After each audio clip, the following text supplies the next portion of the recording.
Pag pizza yung bibilhin mo, di upos na agad yung sahod mo. Paano bang hirap naman mag-isip? Pero tulad nga ng Pinoy na na janitor dito, ang sweldo niya 3,000 sa isang buwan. Malinis na yon ang bahay niya. 400. Tapos walking distance lang. Yeah, you got that yummy, yum, that yummy, yum, that yummy, yum. Yeah, you got that yummy, yum, that yummy, yum, that yummy, yum. Ayun guys, katatapos lang namin kumain. Ayan. So, masamang balita pagkalabas, sobrang lamig. Diyos ko, Mio, nanuot na naman sa mga buto-buto ko. Grabe. Kaya naiinis na naman ako talaga. Kaya talagang saludo ako sa mga nagtatrabaho dito kasi kayang-kaya nila yung lamig.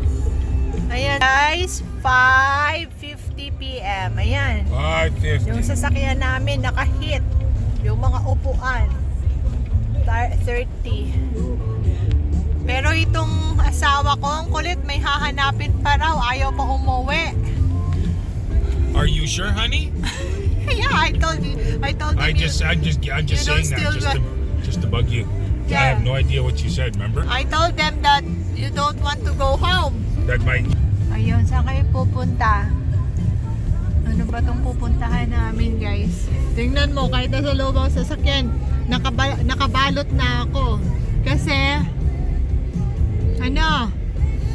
pupunta kami doon, lalabas kami, pero hindi ako makalagay ng guantes kasi first time ko maganito, baka masira, kawawa naman yung binayad. Pag nasira to, sayang naman yung binayad. First time ko pa naman na ganitong magpagawa ng ganito. Ayan. Pag ganito, yung boses ko hindi na iba. Yung boses ko nag-iiba na, nagha-hyper na kasi nga ang lamig. Naiinis ako pag malamig.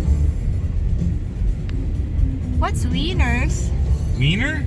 No, wieners. You know what my wiener is. Dito sa Canada, halos lahat may sasakyan. Kasi sa sobrang lamig. Yan. So dito kami. Mamaya na guys ha. Bye! Bye. Like and subscribe.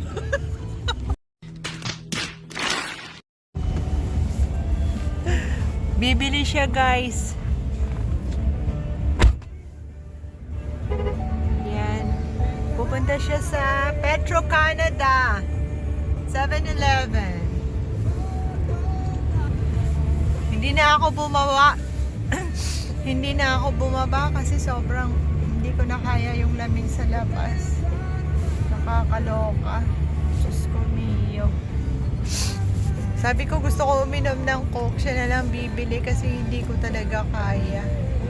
Nakikita ko dito yung 7-Eleven, yung kanilang pizza $10, chicken $10, yung burger na may soft drinks $4.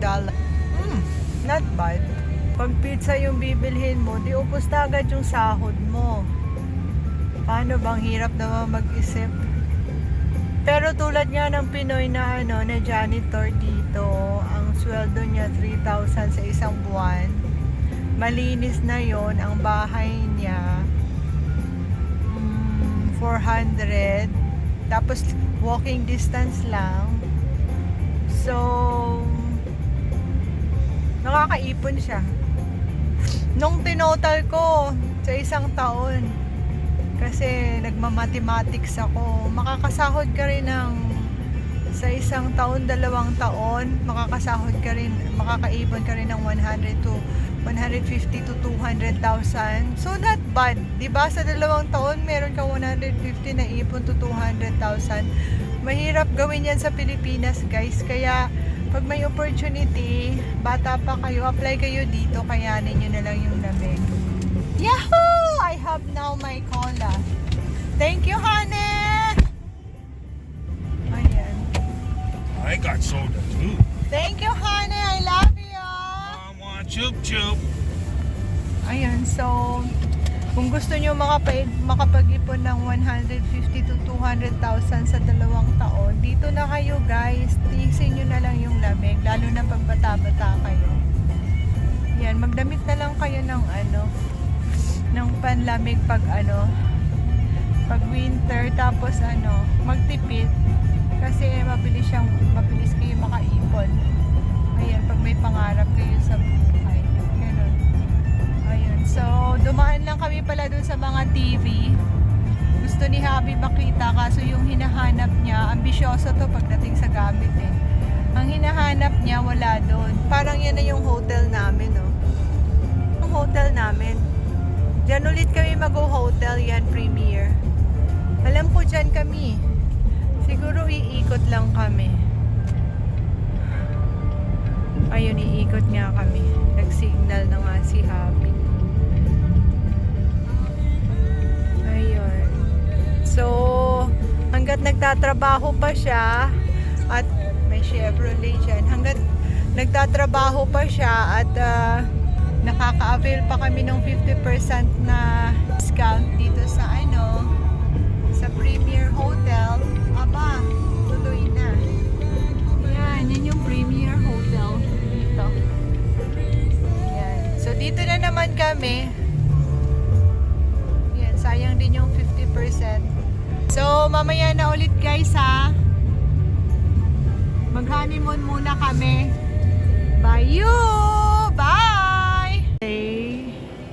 Stay 2 nights, get 5,000 bonus points. Unsa man yung bonus na yun.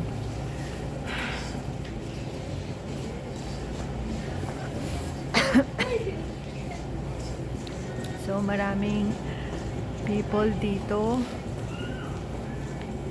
Madami yung papasok sa loob.